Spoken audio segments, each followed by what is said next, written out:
Et combien l'infini?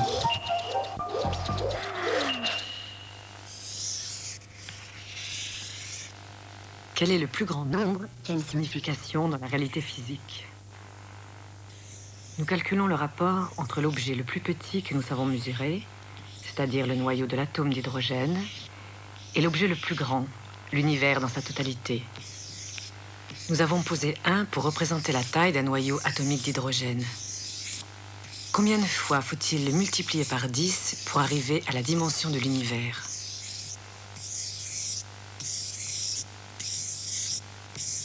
Nous en sommes à 23 zéros, c'est-à-dire 10 puissance 23. 10 puissance 29, 33 zéros, 10 puissance 37, 40, 41. Ce 1 représente un noyau atomique de 1 millième de milliardième de millimètre. La dimension de l'univers est actuellement estimée à 15 milliards d'années-lumière. Donc, si la taille d'un noyau atomique est 1, la taille de l'univers est 1 suivi de 41 zéros. C'est le plus grand nombre qui correspond à la réalité que nous savons mesurer entre l'infiniment petit et l'infiniment grand.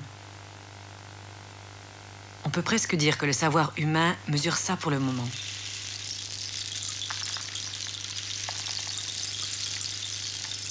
Un chiffre si énorme, on croirait que c'est de la pure mathématique, une abstraction, un nombre où l'on se perd.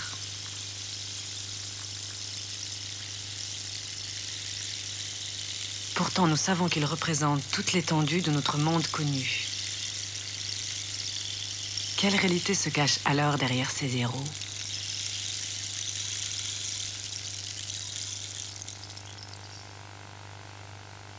Donc 1 représente le noyau atomique de l'hydrogène qui mesure 1 millième de milliardième de millimètre.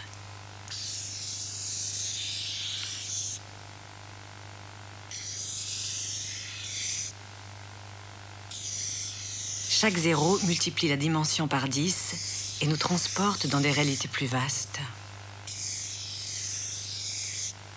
100 000 fois plus grand, voici l'atome.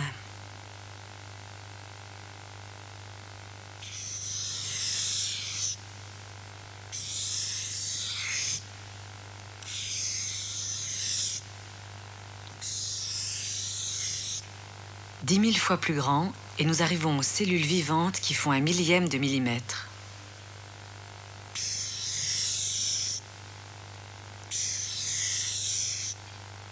Seulement 100 fois plus grands, ce sont les acariens dont certains sont visibles à l'œil nu.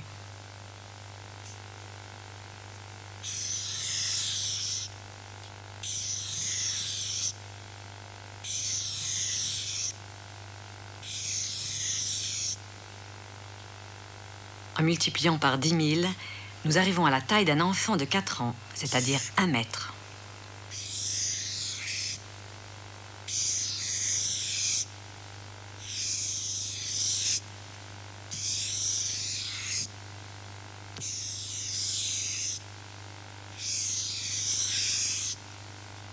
En ajoutant 7 zéros, c'est-à-dire en multipliant par 10 millions, nous sommes à l'échelle de notre planète Terre.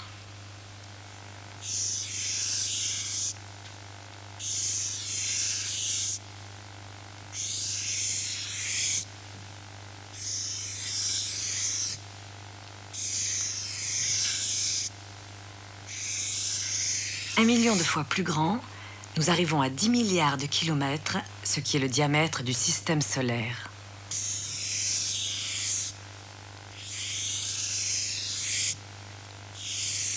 À partir de ces zéros-là, il faut passer à l'unité année-lumière. À notre 34e zéro, nous arrivons à 2000 années-lumière, qui est la partie de l'univers que nous voyons depuis la Terre par une belle nuit étoilée.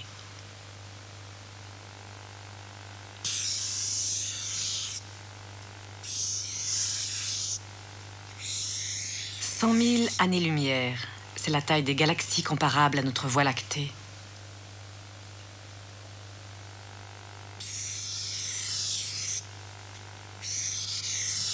Quand nous arriverons au 41e zéro, nous toucherons aux confins de l'univers que l'on estime à 10 ou 15 milliards d'années-lumière. Nous sommes au bout de notre voyage à travers la réalité, à travers la matière, à travers l'univers, à travers notre connaissance. Mais ce n'est pas fini. À la minute même où je vous parle, les astrophysiciens essaient de rajouter des connaissances par là, en repoussant les frontières de l'univers connu. Les astronomes travaillent par là.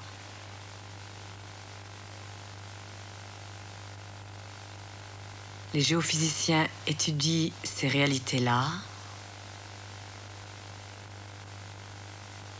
Les géographes, les climatologues, les écologistes, les sociologues, les médecins, vous et moi, les botanistes, les entomologistes et les biologistes, nous évoluons dans ces dimensions-là. Par ici, les généticiens et les physiciens élémentaires explorent cette zone-là. Ils cherchent et vont se faire un plaisir de pousser par là.